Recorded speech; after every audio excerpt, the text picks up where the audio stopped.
Hi, I'm Jeff from Strike Farms, and I want to do an informational video on exactly how a bullet works. There's a lot of misinformation out there and a lot of hype right now, and I want to shed just a little bit of light of understanding on what a bullet is and how it works. Just the mechanics of the bullet itself. Later I'll be getting into a ballistics video on what happens when the bullet hits its target. But just for now, we're talking about just what makes a bullet tick and how it works. First thing I want to do is very simply show you a cleared weapon so that none of the gun handlers in the group will give me a hard time about having a weapon on the table. As you can see through the chamber, nothing but light.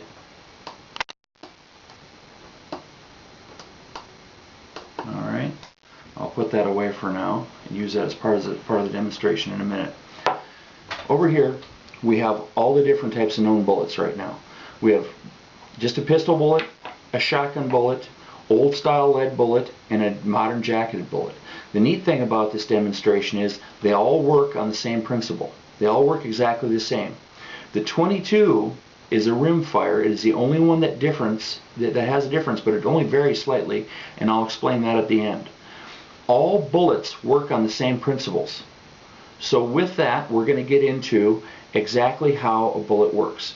Well, first of all, you've got this metal casing, and if you notice, there's a hole through the center of it.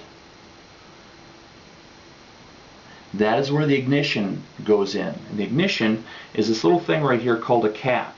And when reloaders buy these, we buy these in boxes of 100 or bricks of 1,000, or however we buy them. But the point is, there's different types of pistol caps, big and small, and Magnum and Standard, and there's different types of shotgun caps that would be the different types of Magnum and Standard, and then there's different types of rifle caps which would be Magnum and Standard and sizes and all that. But just so you know, they all work the same way. This is the ignition module, okay? And this fits in the back. When this primer, which is this, gets struck, it shoots a flame into the area where the powder is at. Okay? Now I'll show you more about this in a minute. Right now let's talk about powders. Along with the powder charges, they are measured exactly.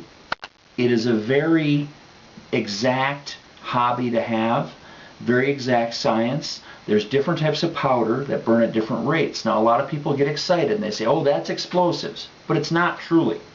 Smokeless powder, if you'll notice, says extremely flammable. What it really is it burns at a set rate. There's whole charts on all the different powders and the rate at which they burn, from fastest to slowest. And that is how people follow the safe recipes for putting together bullets that work and don't blow up in their faces. The projectile, like I said, in a shotgun shell it might be a multi-shot, but in pistol and rifle and whatever, a projectile, this is the part that leaves the gun. This is the part that flies through the air. And if the shooter is doing his job, this is the part that hits the target. The whole case doesn't. This stays behind in the weapon, but this is a projectile. It might look a little different, it might be a little different, but in the end it's the same. You pull the trigger, the hammer hits the primer, ignites the powder, shoots the bullet out under pressure. There's not an explosion so much as a regulated burn that pushes this projectile downrange. Now, the thing you might be asking yourself is, you know, this little primer here, this looks kind of like a toy. You know, how can this create the flame? How can that be anything more than a little toy? So this is the part that I wanted to show you what this pistol is for. As you can see, you can look in, there is nothing in there at all. It is empty. On the empty one, you can see the hole through the center, and you can see this primer is good. Now back to this pistol. Once again, I show you that in fact there's nothing in there. I put just the primer and the shell casing in here.